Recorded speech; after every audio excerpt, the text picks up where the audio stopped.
Na haya yamelelewa na watu wa Ansar Sunna.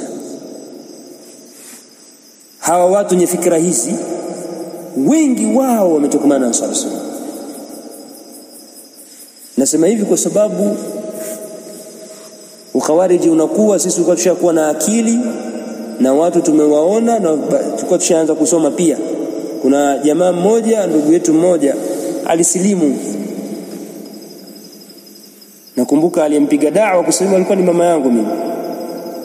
Akaja nyumbani, tukakaa naye baada ya nyumbani kwao kumfanyia uzito na nini, mama akamwambia amia nyumbani. Kamia nyumbani, kwa tunaishi naye kama ndugu kabisa. Ile ya maisha kaamia Buyekera. Kwenye msikiti wa Buyekera, nadhani wapo wanaofahamu Bukoba. Akaishi jirani pale, yani ukipita ukitoka msikitini kama unatoka sheri kutoka Uswahili na Nyakanyasi, ukimaliza msikiti kwa mbele kuna kajumba ka udongo kalikuwa pale, alikuwa anaishi huko. Anakuwa anapanga pale. Kwa hiyo msikiti wake karibu ni huu. Lakini baada ya miaka kadhaa nimerudi likizo, anatukufurisha. Nyie makafiri, mnajifanya mnasoma ni dini, Waislamu wanadhulumiwa, watu wanafanya kadha. Angalia Somalia wanavyofanywa. Tambia baba, nenda. Sisi unatutakisha nini? Si unaona Waislamu wanadhulumiwa? Nenda, funga safari uende. Sasa unakuja kulaumu sisi, muone Waislamu. Wewe uone, si uende. Ungesema ushaenda. Tukagundua athari kubwa imeyatoka wapi? Kwa Ansar Sunna. Na ni kwa sababu hafundishi sunna sawa sawa.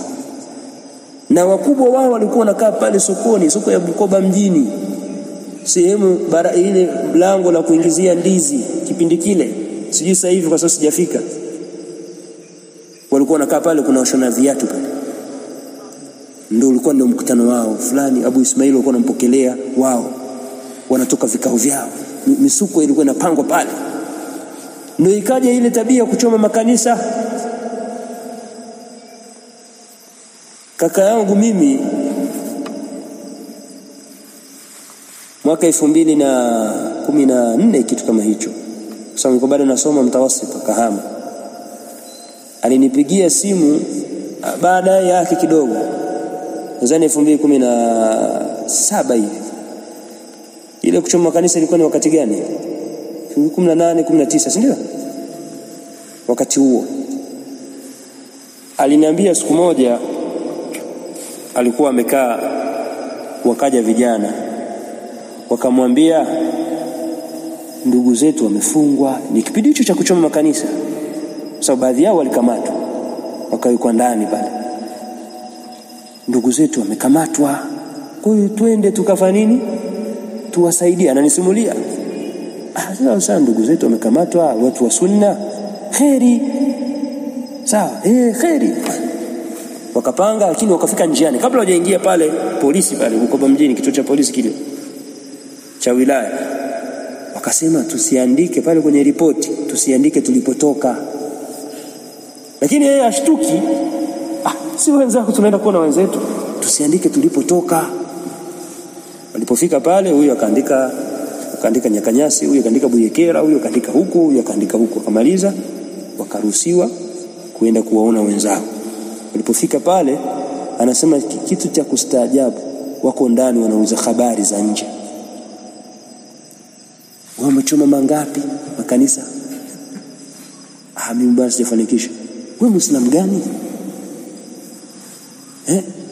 Nchi ya kitawuti lazima upambane. Huyu akasema ni choma moja. Walipomaliza, anasema tukatoka, tukasaini, tukaondoka. Kumbe waliposaini wakawekewa maafisa wanawafuatilia nyuma. Ndani ya siku 3 wale wenzake wakafanya nini? Wakamata. Yeye akabaki. Kwa nini alibaki yeye? Ni kwa sababu yeye alikuwa ajichanganya na wao. Wanatafuta data kamili. Tulikuwa tuna jirani yetu, nilikuwa nafanya kazi mstaafu kwa serikali. Anasali msikiti wa nyumbani kwa Ansar Sunna pale Mafumbo, Kashai. Ansar Sunna pale. Akamwambia, nimefika kule ofisini nimekuta jina lako wewe umeingiaje huku? Wamemweka mtu fulani kwa hivi na hivi na kusaidia kama mwanangu, mtu fulani hivi na hivi na hivi anakufuatilia, anaswali hapa, ametumwa na serikali. Baada ya muda akamwambia huyu hapa, bwana huyu kijana wetu nyumbani, kwa sababu ndo wazee ambao tumeishi nao. Sawa, wewe bwana, mimi nimetumwa na sheria, lakini nimekufuatilia, sioni hatua yoyote ya ukhawarij. Allah kuhifadhi, lakini jiepushe na watu hawa na hawa. Basi yuma yake kumbe anafanya nini? Anafuatiliwa. Akaambiwa, lakini uende ukatoe taarifa ofisi fulani fulani, japokuwa yako nitajia ni ofisi gani. Basi akaenda pale, lakini anasema nilipokwenda nyumbani, yani nilikwenda natetemeka hivi. Nilipofika nyumbani nikachukua zile CD za Abdirogo, CD za Mzee Irunga, kwa sababu Mzee Irunga yeye alikuwa anaichoma serikali kana kwamba mtu anaweza kaona yuko kwenye dini, kwenye donda la serikali analisema pale pale. Anasema zile CD niliona nikizichoma moto, huenda wakaona ile unga wakajua labda hapa kuna Mzee Irunga hapa. Anza nienda kwenye choo cha shimo nazidumbukiza. Alikuwa na masidi mengi. Mimi nilikuwa na mnasihi kunako Mzee Irunga, achana naye, ni mtu ambaye anafika za ukhawarij, anaambia hakuna shekhe kama yule. Na wale nadhani watu wengi wamemsikiliza Mzee Irunga. Mshaka msikia anasoma Qur'an. Alikuwa ni msomi wa sekula. Alikuwa anaambia ana maktaba kubwa. Walienda wakafanya namna walivyofanya, wakaiba vitabu vya wale Wakristo wale. Wakawa sasa wanasoma, anajisomea, anajua Wakristo wanafanya mbinu gani. Ndio maana yeye alikuwa na mada yake alikitembea naye. Nini? Mfumo Kristo. Hata ajui sunna ni nini yule mzee, wallahi alikuwa ajui. Anasema watu wa sunna wamevurugwa na Wamarekani, masalafi wamevurugwa na Marekani. Marekani gani anapenda sunna isimame? Hayupo. Eti kwamba apende aje kafiri apende sunna isimame hivi, misikiti iongezeke.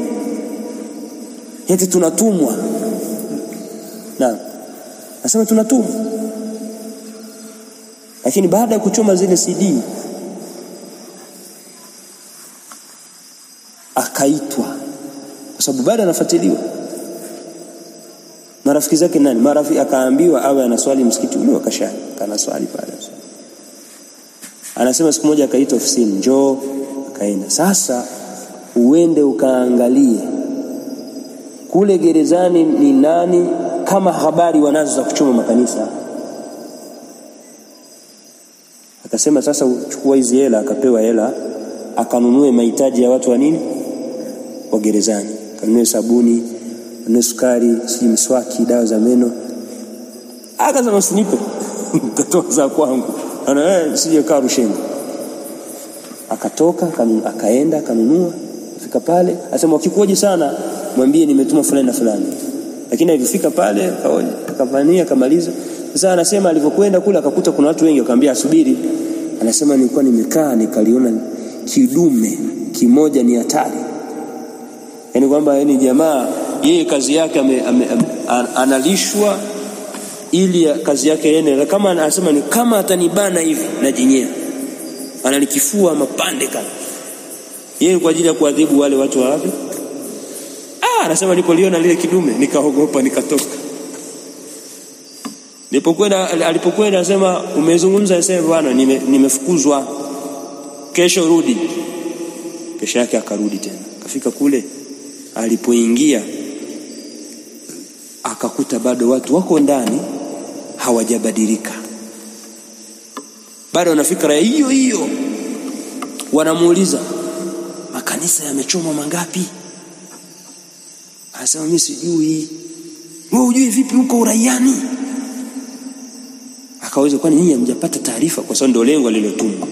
Alitumwa kwamba akajue, je, taarifa zimetoka nje kuwafikia, kwa sababu wao wako ndani lakini wanapata data. Hawana simu, hawana nini, lakini wanapata data.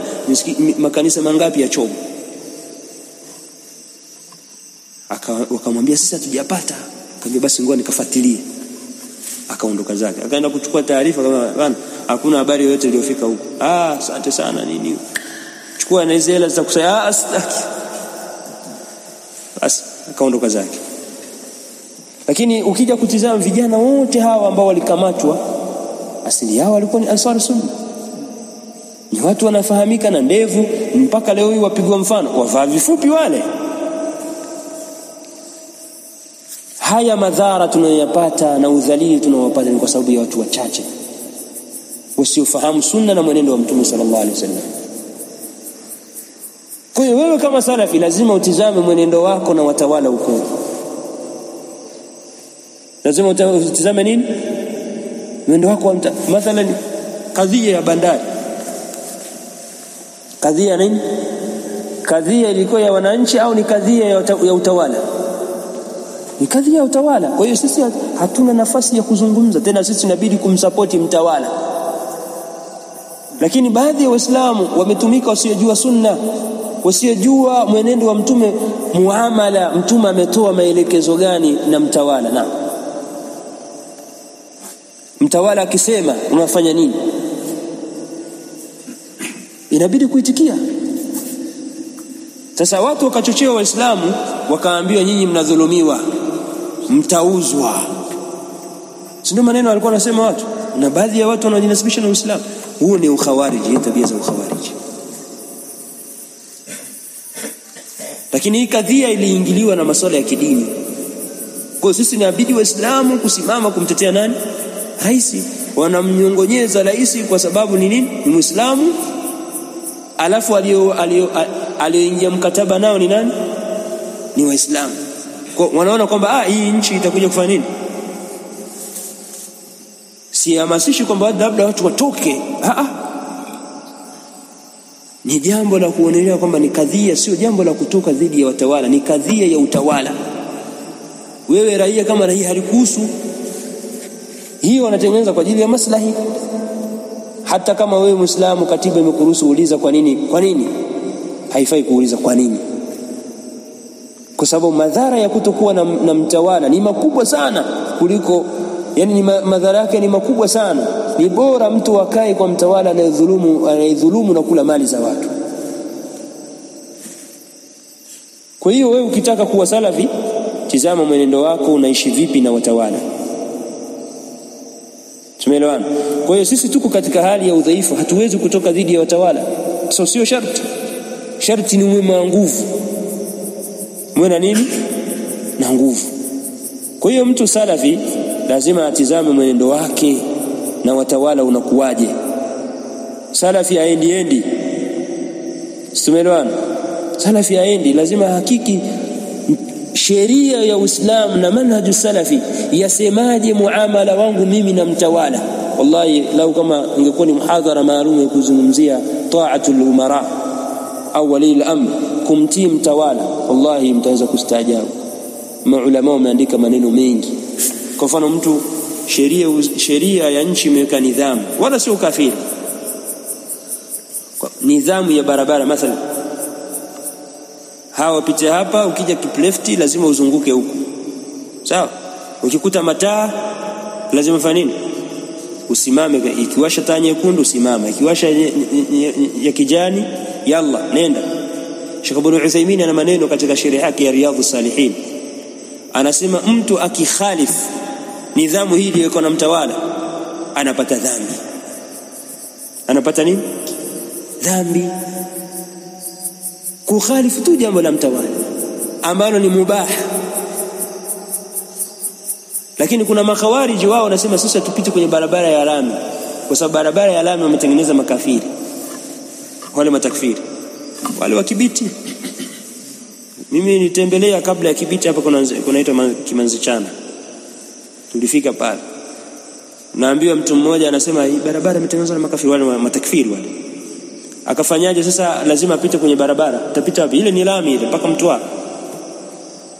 Akawa anatafuta matawi ya miti na nini anayapanga barabarani, afu anavuka juu yake. Kwa sababu barabara nini? Sasa wakamwambia hizo nguo zivaa zimetengenezwa na nini? Sasa hiyo Tanzania Saudia ndio wanatengeneza tu. kanzu watengeneza tu na Masudia peke yao. India, China, tena China ndo wanaongoza sasa hivi. Sawa, hizi nguo hizi ambazo zinakuwa kama za shea hapa hizi zinakuwa na nini, wao wana design maua, wao ndo kazi zao, kwa sababu wanaona Waislamu wanafanya. Haya, umeambiwa na hiyo ya makafiri, tena mabudha waabudia masanamu. Haya, utembee uchi au unarudia zile zama za zamani za kujifunga bishanka? Dini wameifanya kuwa nzito.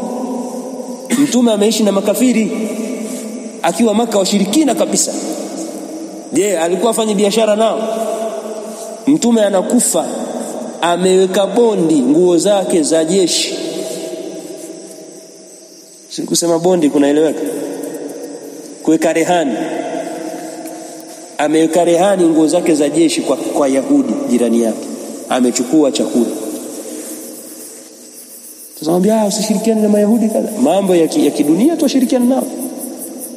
Tunauziana, tunanunua. Sawa? Lakini ndugu zetu hao wanaona ukikuonekana unazungumza naye, yalla wewe risasi zinakuhusu. Tumeenda pale Kimanzichana, tunaambia kuna msikiti wao ulikuwa na ubao mbele. Wanaambia huu ubao, nikauliza yule mzee alikuwa pale, alikuwa ametukupokea. Huu ubao msikiti walifukuzwa pale. Na wameweka kambi ndogo ya jeshi kwa sababu walikuwa wanafanya maharibifu makubwa. Ubao ni kwa sababu ubao wa nini? Huu ubao ni wa mikakati ya kuua Waislamu wale ambao wasiokubali jihad. Wakukufurisha kwanza, walikuwa na picha kama majambazi. Yaani picha yako wanaichukua na ibandika hapa, leo ni huyu. Wanakupigia mstari au X. Wanachukua pikipiki. Ile pikipiki wanachukua, wanakuwa ni watu hawa, dereva na aliyekaa nyuma. Huyu aliyekaa nyuma ameshika upanga. Kwa hiyo akija, nadhani matukio mlikuwa mnayapata. Akija yeye huyo nyuma anakuja na pikipiki kana kwamba anakuja mapanga, wameondoka jihad. Kuna mzee sasa, yeye mzee alikuwa msikitini, kwa ni mtu wa sunna alhamdulillah, kijana wake alikuwa anasoma naye. Akatuambia mimi wameniwinda mara nyingi tu. Walichokuwa nakifanya, wanaenda kama vile wanaenda kwake, wanategesia muda wa kutoka swala ya Isha kwa sababu matukio yalikuwa yanafanyika usiku. Wanatoka na pikipiki wanakwenda mpaka kwake, alafu wanarudi ili wakufanya nini? Wakutane naye anatoka. Kwa sababu ukikutana naye ni vizuri kumpiga alafu kaendelea na nini? Na safari. Anasema siku hiyo wameshapanga na nilikuja kupewa taarifa baada ya tukio. Wanakuja kunipa taarifa, wananiambia bana wewe unawindwa. Lakini kabla hawajamwambia, Allah alikuwa amekadiria kwamba siwezi kufanya nini? Kuuliwa.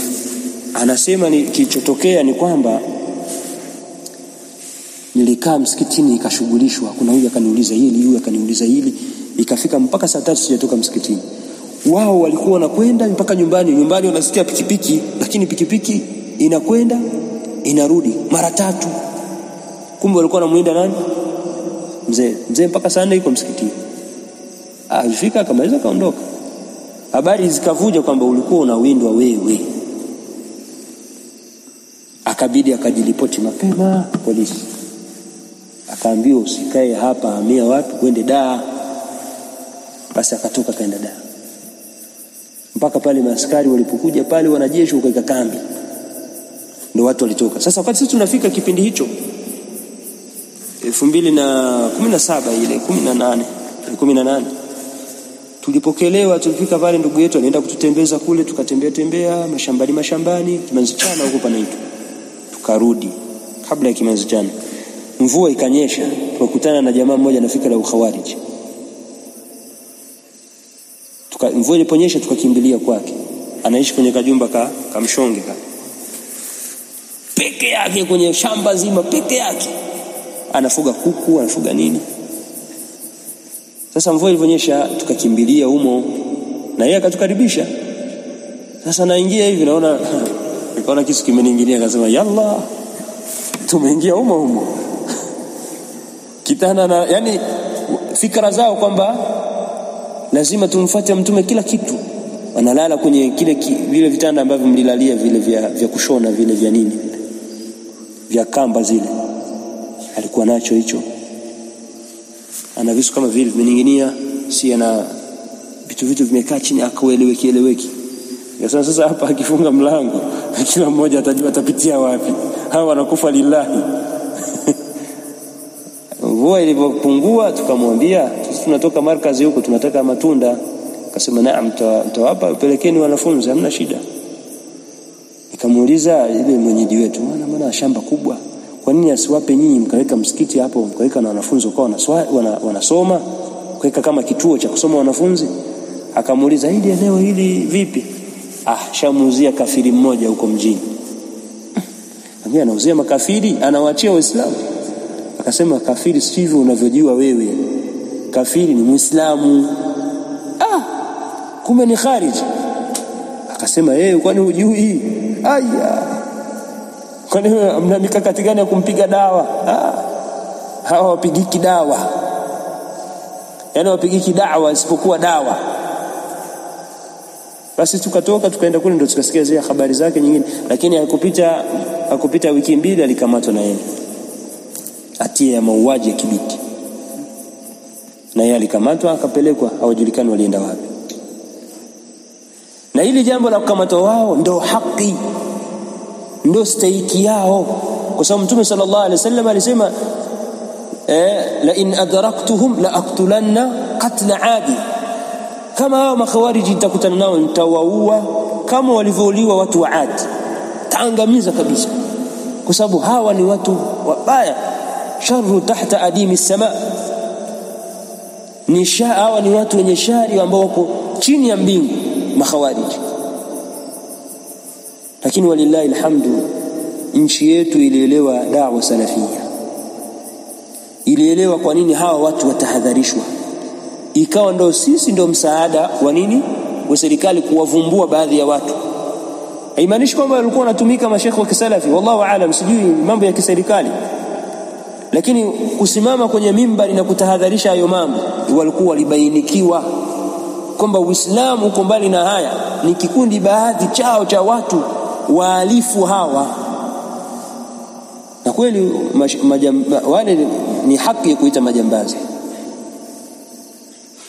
kwa sababu kama walikuwa wanataka jihadi. Mimi mtu mmoja nikutana naye Bukoba mjini, alikuwa anafanya khutba kwenye msikiti mmoja kitoka Megera, barabara kurudi Bugabo, barabara maeneo ya pale, barabara kurudi shule ya sekondari kule Mgeza, hapo kuna kasenta, kuna msikiti nyuma yake ulikuwa hausaliwi sana kwa sababu Waislamu kule ni wachache. Wengi walikuwa naswali pale walikuwa ni wanafunzi wanatoka shule moja ya iko pale sekondari pale chuo. Sasa siku moja amekuja kijana mmoja anaitwa Ridwan, na yeye anasema anatoka Pwani ambapo kuna migogoro yote. Amekaribishwa na vijana pale, vijana wenyeji. Mimi nilikuwa nakuja kutoa hutuba naondoka, kwa sababu sina uongozi wote pale msikiti. Lakini kama kuna kuja khatibu lazima nitaarifu mimi, kwa sababu ndo khatibu wa kila siku pale. Sasa wakamleta yule kijana, mimi nilikuwa kwenye hutuba, akaingia, naona sura ngeni. Ndo kipindi hicho ameapishwa Mama Samia. Wakati ule ni wakati ambao utakuwa na faudha na vurugu nyingi.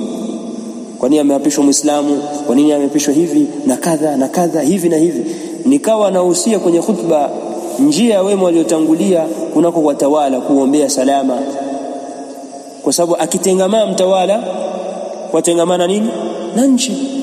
Mtawala akiwa mbovu na nchi inakuwa nini mbovu. Ndio maana baadhi ya salafu saleh wanasema lau kama mimi nina dua ya kuijibiwa basi ningemwombea mtawala.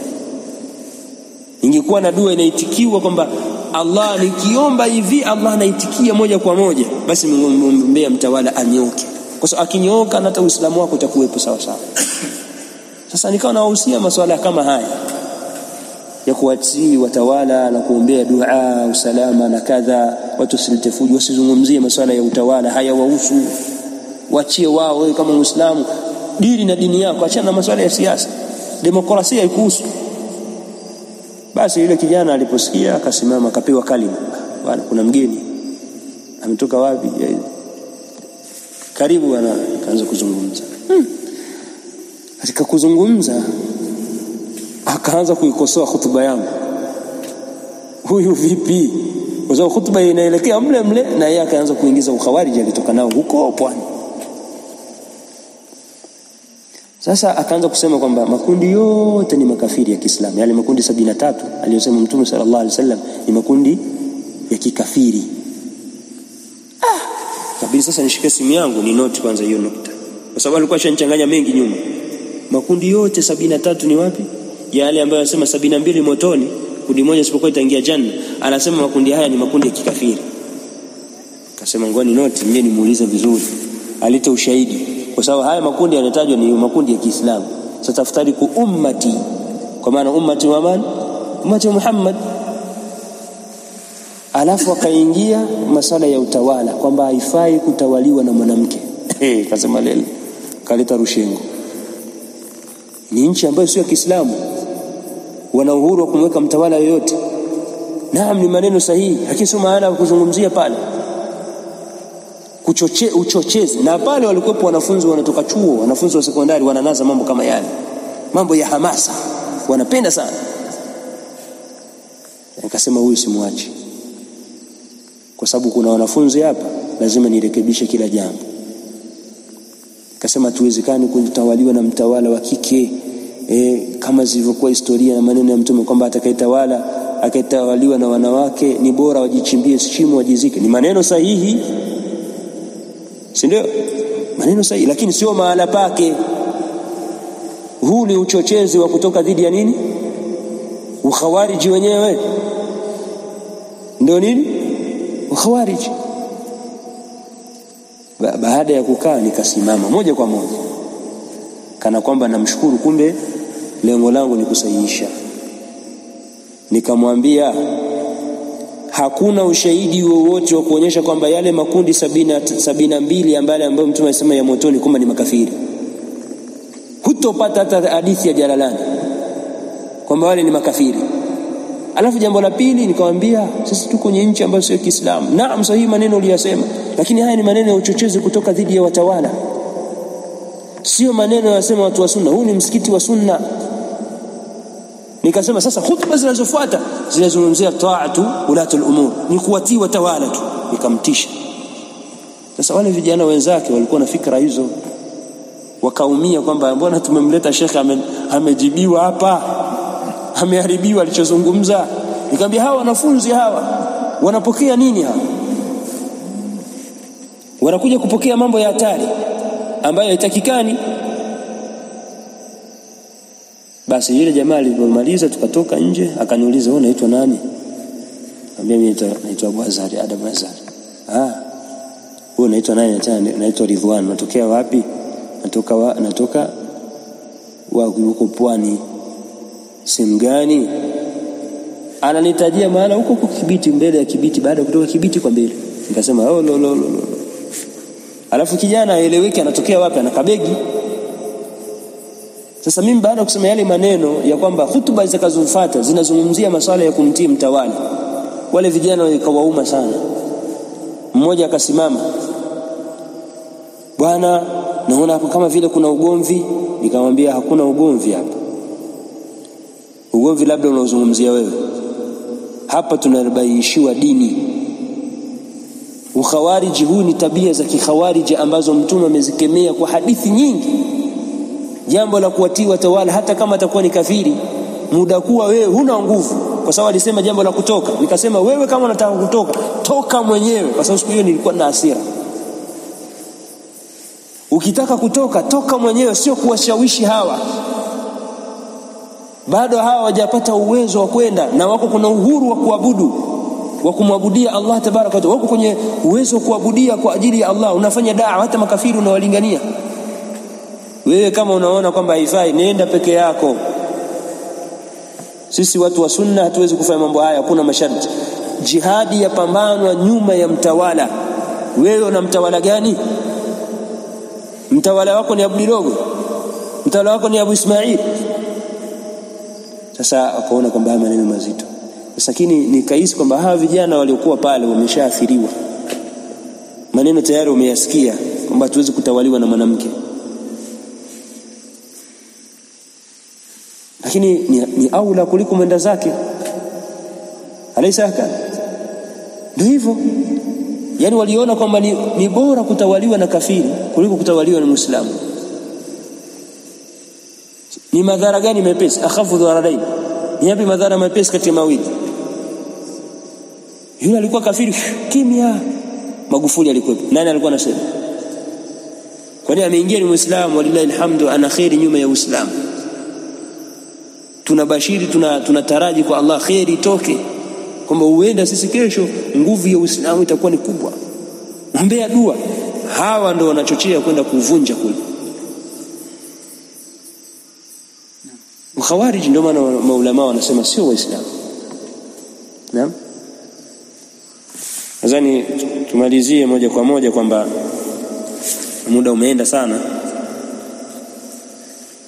kwamba kwa hakiki kwamba wewe ni salafi, tizama mwenendo wako, tizama wewe muamala wako na mtawala, akida yako ipekue, uipime, je inawafikiana na wema waliotangulia? Kama utakuta kwamba haiwafikiani, basi jitahidi sana kuwapambana na mwenendo wako kuwafikiana na dini ya Allah tabaraka wa taala. Naam. Wa illa kama haiwafikiani, wa illa fala, haiwezekani kuwa salafi. Hakuna salafia jihadia, hakuna, ambayo walikuwa wameanzisha watu wa Uganda ikapokelewa na kuingia Tanzania. Wao ni salafi hapo, ni watu wa jihad. Hakuna jambo hilo. Watu wa jihadi wanaua watu tu barabarani bila sababu yoyote ya kisheria. Hakuna jambo hilo. Kwa hiyo kundi ambalo lina hakiki yale aliyokuja nayo Mtume sallallahu alaihi wasallam na masahaba zake ni da'wa salafia, ni usalafi, ndio una hakiki mwenendo sawa aliyokuwa nao Mtume sallallahu alaihi wasallam. Mwenendo uko sahihi, isije ukapima mwenendo wa mtu fulani ukaichafua da'wa salafia. Kuna da'wa, kuna watu. Simelwana. Kwa sababu kuna watu wakitaka kuchafua da'wa salafia wanapitia kwa watu kwamba huu ndio salafi huu. Na haya tumeyasikia kwenye vinywa vya Ansar Sunna. Sio maneno ya sawa sawa, ni maneno ya dhulma. Usalafi umetakasika. Watu ndio na mapungufu. Simelwana. Watu ndio wana nini? Lakini da'wa salafia imenyoka. Ndio dawa ya haki. Mimi nikiwa na mapungufu katika mwenendo wangu na ibada zangu, haimaanishi da'wa salafia ndio hii mapungufu haya. Tumeelewana? Lakini watu wanaichafua da'wa salafia kwa sababu viji maneno vya watu pembeni kwamba hao masalafi hao. Sasa mtu labda amekuta anasema na mke wa mtu, anambia huo ndio usalafi huo. Haya maneno sio uadilifu, ni maneno ya dhulma. Mtu ataulizwa siku ya kiyama. Na wala Muislamu atakikani kupokea maneno haya bila kutizama mapungufu ya binadamu. Je, Muislamu akiiba, je ndio Uislamu uko hivyo? Je, Uislamu waruhusu kabisa kuiba au uzinifu? Uislamu ndio wapambana na haya. Alafu unasibisha vipi? Uislamu umenyoka, watu ndio wana mapungufu. Tumeelewana Waislamu? Kwa hiyo jambo zima ni sisi tuhakiki da'wa salafia kwenye matendo yetu. Walillahi alhamdu, tuna mwalimu. Unapoona matendo unayofanya yapime. Je, kuna mafundisho? Hakuna, acha. Tumeelewana? Tusikaribishe ikhtilafu ambazo zilikuwepo toka mwanzo, kuacha baadhi ya mambo kwenye dini. Ukiambiwa hili bwana, hili sio katika sunna, hii ni katika hizbia, hii ni katika bid'a, acha, fuata kile ambacho ni nini? Ni sunna. Mpaka uone kwamba da'wa salafia ni nzuri. Ansar Sunna walikuwa nakataa kuitwa masalafi. Na nyinyi mnalifahamu hilo. Leo hii ndio wao wanasemaje? Sisi ndio masalafi wa haki, wale ni masalafi jadida. Sasa hawa jadida walikuwaje nyuma na nyinyi mlikuwaje sasa hivi? Wajadida ni wakina nani? Ni wao au nyinyi? Kwa sababu nyinyi mlikuwa mnakataa mwanzo, nyinyi ndio majadida. Si ndio? Na neno lenyewe linakataa salafia. Neno salaf ni kile kilichotangulia nyuma, alafu kusema jadida kipya. Yani nyinyi dawa yenu imetangulia mpya. Maana yake nini sasa? hata maana inyoki kwa Kiarabu. Na wanachuoni wamekemea kwamba hakuna kitu kicho salafia jadida, hakuna kwamba wapya wana misingi mipya, lakini jambo ambalo wanataka kuichafua dawa salafia haichafuki, wanachafuka wao, wanachafuka wao kabisa. Mpaka leo hii wanachafuka wao, wanaonyesha kwamba mapungufu yao walivyo katika sunna. Nadhani mimi nikomea hapa. Tumuombe Allah tabarak wa taala yuthabbitana ala manhaj salafi. Tumuombe Allah tuthibitishe katika manhaj salafi na tuonyeshe haki popote itakapokuwa ilipo, na tuthibitishe katika hiyo haki. Wa sallallahu ala sayyidina Muhammad wa ala alihi wa sahbihi wa sallam.